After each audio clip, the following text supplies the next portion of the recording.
Why is cannabis banned? Most people think at some point someone sat down and weighed what was dangerous and what wasn't dangerous, and they went, oh, actually, based on this science, cannabis has these risks, so we have to ban it.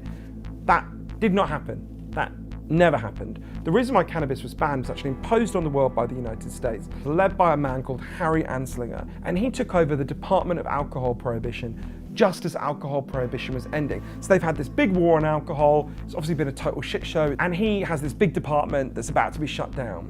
So he decides to build a modern war on drugs. In fact, he's the first person to ever use the phrase war on drugs. And he'd previously said cannabis wasn't particularly dangerous, we shouldn't ban it. He suddenly announced that cannabis was the most evil drug in the world. Literally, he said that if Frankenstein's monster bumped into cannabis on the staircase, Frankenstein's monster would drop dead of fear.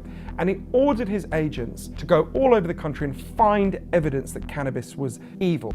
Typical one was of a boy called Victor Carter. He's a 21-year-old young man who murdered his family with an axe. Hari Anslinger announced that this young man had smoked cannabis. That's why he'd hacked his family to death with an axe. This is what will happen if you smoke cannabis. And with the help of the kind of Fox News of its day, this becomes a huge campaign all over the country. It becomes a really famous case. In the wake of this, cannabis is banned. Years later, the psychiatric files for Victor Carter were opened up.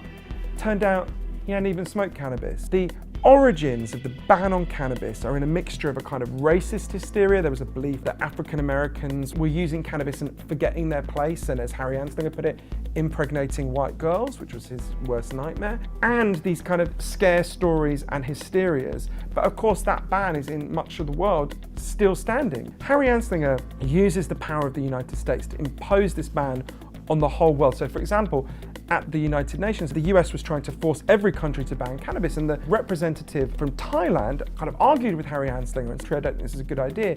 And Hari Anslinger said, I've made up my mind, don't try to confuse me with the facts. And for me, this is like the slogan for the whole war on cannabis and the whole war on drugs, right? I've made up my mind, don't try to confuse me with the facts. In 1939, one day, the jazz singer Billie Holiday walked on stage in a hotel in Midtown Manhattan. And for the first time, she sang a song. It's a song called Strange Fruit. It's a song against lynching. That night, Billie Holiday received a warning from Hari Anslinger telling her to stop singing this song. I mean, he was so racist that he was regarded as a crazy racist in the 1930s, which gives you a sense of how extreme he was. And to him, Billie Holiday was a symbol of everything he hated. She was an African-American woman singing a song against white supremacy. She had an addiction problem as a child. She had been raped many times for money in a brothel.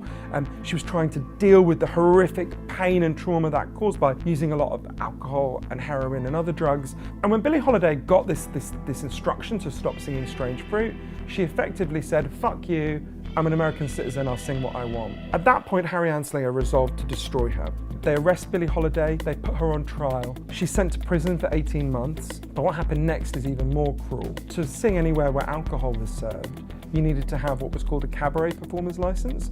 Hari Anslinger made sure Billie Holiday didn't get it. This is what we do to people with addiction problems all over the world today. Instead of giving them help to reconnect, we put barriers between them and getting back to a normal life. In that situation, obviously, Billie Holiday relapses. One day in the 1950s, she collapsed in Midtown Manhattan. She was taken to a hospital. She said to one of her friends that Anslinger's men were not finished with her. She said, they're gonna kill me in there. She was diagnosed with quite advanced liver cancer. Anslinger's agents come in. They arrested her on her hospital bed. They handcuffed her to the hospital bed. The doctors put her on methadone. She started to recover a little bit. 10 days later, she's forcibly cut off from methadone and she died the next day. And to me, the story of Billie Holiday tells you so much about the wider forces that were driving the war on drugs. A large part of it was about a racist hysteria. It was about a desire to keep down African Americans and Latinos and Chinese Americans.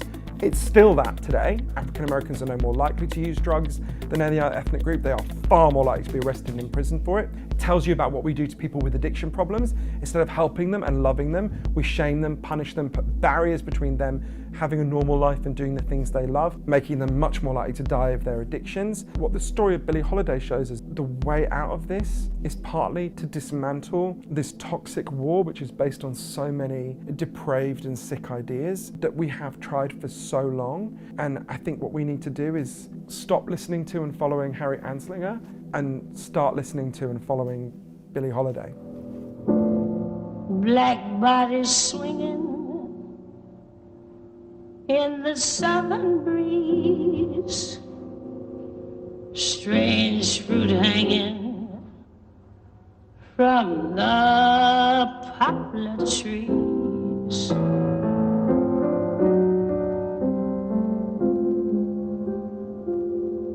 I really urge everyone to support DDN Double Down News as much as you possibly can. It's an amazing news resource, finding the stories that people don't want you to know, powerful people have suppressed. Give whatever you can. I'm going to donate, and I would urge you to as well.